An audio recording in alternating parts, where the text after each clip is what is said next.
Nous allons donc arriver au 4e amendement, et c'est celui qui va donc clôturer la première vague.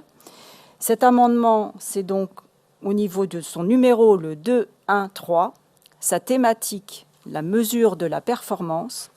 L'avis est défavorable et cet amendement est porté par le syndicat Dauphiné-Vivarais, le syndicat Centre-Val de Loire avec Sandrine Blin pour le contrer cet amendement.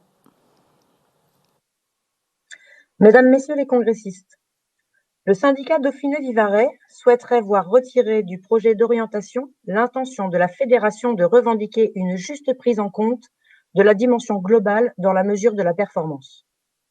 En revanche, le constat précédemment posé n'est pas remis en cause. Dans l'article 2.1.3, la fédération fait le constat que la rémunération de la performance en entreprise repose aujourd'hui trop sur une notion d'individualité, alors même qu'une entreprise est, par définition, le lieu d'une activité collective et que les bénéfices sont le fruit d'un travail commun. Elle précise également que la rémunération variable ne reflète pas l'engagement de chaque salarié et que la rémunération de la performance individuelle peut conduire à une nouvelle forme d'aliénation pour le salarié. Ce triste constat étant posé et partagé, que doit-on donc comprendre de l'amendement du syndicat Dauphiné-Vivarais? On acte le constat et on ferme les yeux? Mais pouvons-nous vraiment croire qu'en fermant les yeux, le problème n'existe plus? Ou alors, doit-on considérer que la mise en place d'un mécanisme de participation collective au résultat se suffit en lui-même? Nous ne le croyons pas. Nous ne pouvons nous résigner à ne faire que de simples constats, aussi dérangeants soient-ils. Il est temps de passer à l'action et de faire évoluer les choses. C'est bien ce que prévoit l'article 2.1.3.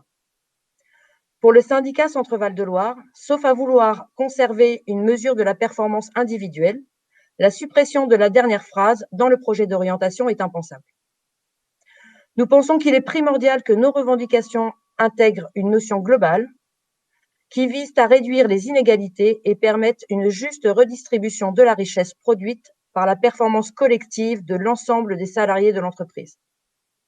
Vous l'aurez donc compris, comme nous, vous devez voter massivement contre l'amendement du syndicat Dauphiné-Vivarais pour que ce projet d'orientation reste ambitieux et réponde à nos aspirations de justice sociale. Je vous remercie. Merci Sandrine.